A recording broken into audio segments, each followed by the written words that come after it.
ఖర్చు పెడుతున్నారు కదా. ఖర్చు పెట్టబట్టి అక్కడ ఆ ఊరు కానీ, ఆ గ్రామం కానీ, ఆ మండలం కానీ, ఆ నియోజకవర్గం కానీ డెవలప్ అవుతుంది. అలా డబ్బులు ఖర్చు పెట్టి ఇన్ఫ్రాస్ట్రక్చర్ క్రియేట్ చేసి అన్ని సదుపాయాలు క్రియేట్ చేస్తే డెవలప్ అయింది కానీ మీరు 3 రాజధానులని మేము ఎలాగే మేము మాటలతో చెప్పేస్తున్నాం ఆటోమేటిక్ అది డెవలప్ అయిందంటే ఎక్కడ డెవలప్ అయిందండి? డెవలప్ అయిన రాజధాని చూపిండి. జగన్మోహన్ రెడ్డి గారు గత 5 సంవత్సరాలు ఏం చేశారని జనాలు కూడా చూడు ప్రశ్న అడుగుతున్నారు. అడగటం తప్పలేదు కదా. దానిలో భాగంగా వీళ్ళు ఇప్పుడు చెప్పుకుంటున్నారు, మా జగన్మోహన్ రెడ్డి గారు మెడికల్ కాలేజీలు కట్టారు, కోట ప్రభుత్వం ఇంకొకరు చేస్తుందని చెప్పి పలానా స్టేట్మెంట్లు మన వైసీపీ సోదరులు ఇవ్వడం జరిగింది. సరే, మీరు 17 మెడికల్ కాలేజీ కట్టారన్నారు కదా. కట్టిన మెడికల్ కాలేజీ ఏ మినిస్టర్ వెళ్ళి, అంటే ఎక్స్ మినిస్టర్, ఇప్పుడు మినిస్టర్ కాదు, ఏ మాజీ ఎమ్మెల్యేలు ఇప్పుడు ప్రశ్నించే ఎమ్మెల్యేలు ఇది మేము కట్టిన మెడికల్ కాలేజీ అని చెప్పి మీరు ఎందుకు అక్కడ చూపించట్లా? గ్రౌండ్ విజిట్ మీరు ఎందుకు చేయట్లా? ఏ కూటమిలో ఉన్న ఎమ్మెల్యేలు కానీ వాళ్ళ యొక్క ఎమ్మెల్సీలు కానీ గ్రౌండ్ విజిట్ చేసి చెప్తుంటే మీ జగనన్న గ్రాఫిక్స్ వేసి ఫోటోలు తీసి మీరు మెడికల్ కాలేజ్ ఎలా కట్టాలనుకున్నా అలాంటి ఫోటోలు తీసి చూపిస్తుంటే ఎలా కుదిరిద్ది? దాదాపు 8,000 కోట్లు అవసరమైందండి మెడికల్ కాలేజీలు కట్టడానికి. కానీ జగన్మోహన్ రెడ్డి గారు ఎంత ఖర్చు పెట్టారు? 500 కోట్లు ఈ వరకు వర్క్ జరిగితే అందులో వేచింది 300 కోట్లే ఇచ్చారు. ఇంకా 200 కోట్లు బకాయిలు పెండింగ్ ఉన్నాయి కదా. అదేంటంటే జగన్మోహన్ రెడ్డి గారు చెప్తారు, మేము కొంతవరకు చేశాం, మిగిలిన గవర్నమెంట్లు కొంతవరకు చేస్తాయి, ఆ తర్వాత ఇంకో ఇలా చేసుకుంటాం. అంటే 5 సంవత్సరాల్లో మెడికల్ కాలేజీలకి మీరు 300 కోట్లు ఖర్చు పెడితే ఇలాంటి 300 కోట్లు సెంట్రల్ గవర్నమెంట్ 300 కోట్లు ఇచ్చిందండి, 60%. స్టేట్మెంట్ తెస్తున్నా కదా. ఇలా 300 కోట్లు మీరు ఖర్చు పెట్టుకుంటా పోతే ఎన్ని సంవత్సరాల్లో మీరు మెడికల్ కాలేజీలు కడతారు? ఏమైంది చెప్పండి? ఒక్క మెడికల్ కాలేజ్ సరే, జగన్మోహన్ రెడ్డి గారు కనీసం 5 ఏళ్ళలో ఒక్క మెడికల్ కాలేజీలో సరే అడ్మిషన్ ఎందుకు చేయలేకపోయాడు? మీకు 5 సంవత్సరాలు టైం ఇచ్చారు కదా. 5 సంవత్సరాలు టైం ఇస్తే పలాని మీరు అన్నట్టు కడపలో మెడికల్ కాలేజ్ ఏదైతే పులివెందులు కట్టారో, పులివెందులు ఎంతమంది స్టూడెంట్ మీరు యొక్క మెడికల్ కాలేజ్ చదువుకొని ఫస్ట్ ఇయర్ స్టూడెంట్ ఎంతమంది ఉన్నారు, సెకండ్ ఇయర్ స్టూడెంట్స్ ఎంతమంది ఉన్నారు, థర్డ్ ఇయర్ స్టూడెంట్స్ ఎంతమంది ఉన్నారు అని చెప్పి మీరు ఎందుకు స్టేట్మెంట్ ఇవ్వాలా? అంటే 5 సంవత్సరాల ప్రజలు మీకు టైం ఇస్తే ఒక్క మెడికల్ కాలేజీ కూడా 100కి 100% కట్టిన పాపానైతే మీరు పోలేదు. అది మెయిన్. సరే, కోట ప్రభుత్వం చూద్దాం. కోట ప్రభుత్వం ఇప్పుడు వాదన ఏంటి?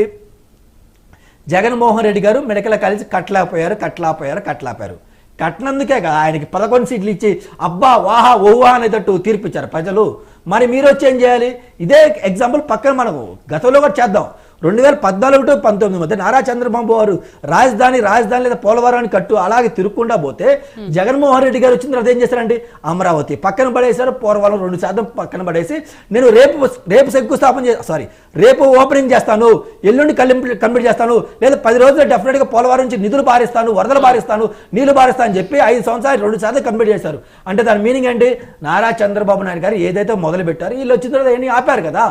అలాగే ఇప్పుడు కోట ప్రభుత్వం అడుగుతున్నాను, మీరు రాజధాని కడతా అన్నారు కదా, రాజధాని కట్టండి, పోలవరం కట్టండి, మేము చూస్తూ ఉంటాం, మేము ఎక్కడికి వెళ్ళాం, ఇదే ప్యానల్లో మేము మిమ్మల్ని క్వశ్చన్ చేస్తాం. నేను అడిగిన స్టేట్మెంట్ నేను అడిగింది ఏంటంటే, మీరు వచ్చి కూడా 2 years అవుతుంది కదా, 2 years లో ఈ మెడికల్ కాలేజీలు ఎంత కంప్లీట్ చేశారు? ఎందుకు? రఫీ గారు ఒక్క నిమిషం ఆగాలి. రఫీ గారు ప్లీజ్ అండి. రఫీ గారు నేను క్వశ్చన్ అడుగుతాను, మీరు ఆన్సర్ చేయండి.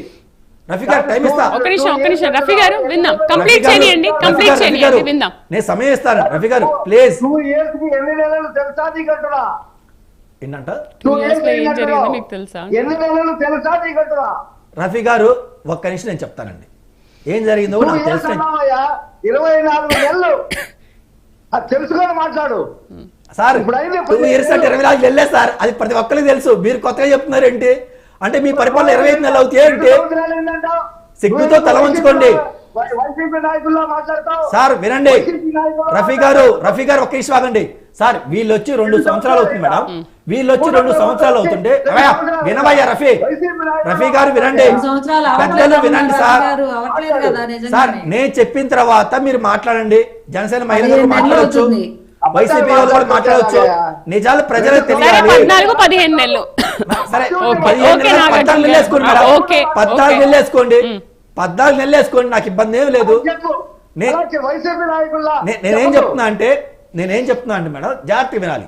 ఈ రోజు కూటమిలో ఉన్న ప్రతి మినిస్టర్లు కానీ జాగ్రత్తగా వినాలి. మరి మీరు నా క్వశ్చన్కి ఆన్సర్ చేయాలి, అబద్ధాలు చెప్పకూడదు. మీరు కూడా వైసీపీ లాగా కూటమిలో ఉన్న ప్రతి మినిస్టర్లు కానీ, కూటమిలో ఉన్న ప్రతి ఎమ్మెల్యేలు ఎమ్మెల్సీలు కానీ ఈరోజు జగన్మోహన్ రెడ్డి గారు కట్టిన స్కెల్టల్ బాడీలు చూపిస్తున్నారు. షబాష్, చప్పట్లు కట్టుకుందాం. జగనన్న ఏం కట్టలేదు, మీరు ఏం కట్టలేదు కదా. మీరేమైనా కడితే అక్కడ స్కెల్టన్ బాడీలు ఉండవు కదా. మీరు గవర్నమెంట్ ఫామ్ అయ్యి మినిస్టర్ అలకేట్ చేసిన తర్వాత మీరేం చేయాలి? దాని మీద రివ్యూ పెట్టుకోవాలి కదా. ఎందుకంటే 17 మెడికల్ కాలేజీ అంటే చిన్న విషయం కాదు మేడం, చాలా చాలా పెద్ద విషయం. వీళ్ళ గవర్నమెంట్ వచ్చిన తర్వాత ఒక రివ్యూ అని కనెక్ట్ చేశారు ముఖ్యమంత్రి గారు కానీ ఉప ముఖ్యమంత్రి గారు కన్సర్న్ మినిస్టర్ కానీ ఒక రివ్యూ కనెక్ట్ చేసి 15 మెడికల్ కాలేజీలకు వచ్చాయి కదా. ఇంతవరకు ఎందుకు ఆగిపోయినాయి, ఎన్ని బిల్లు పెండింగ్ ఉన్నాయి, ఫస్ట్ అది క్లియర్ చేయండి. ప్రజలకి medical college very very important అని చెప్పి సరే మీరు ఇప్పుడు పీపీపీ మోడల్ అమలు చేద్దాం అన్నాడు. ఆ పీపీపీ మోడల్ మీరు వచ్చి 2-3 నెలలకే చేయొచ్చు కదా, మరి ఇంత లేట్గా ఎందుకు అవుతుంది, ఇంత టైం టేకింగ్? ఈ రోజు స్కెల్టన్ బాడీలు చూపిస్తున్నారంటే ఆ స్కెల్టన్ బాడీలో వైసీపీకి ఎంత డెవలప్మెంట్ చేయలేదు అన్నది ఎంత నిజమో, మీరు కూడా పట్టించుకోలేదు కూడా అంతే నిజం. అది కరెక్ట్ కదా. అది మీరు దాని మీద మీరు మాట్లాడాలి కదా, మీరు ఎందుకు చేయలేదు? అది మాట్లాడేస్తుంది ఈ పొద్దుకులు అన్నట్టు రఫీ గారు. నేను చెప్తాను. మాట్లాడచ్చా?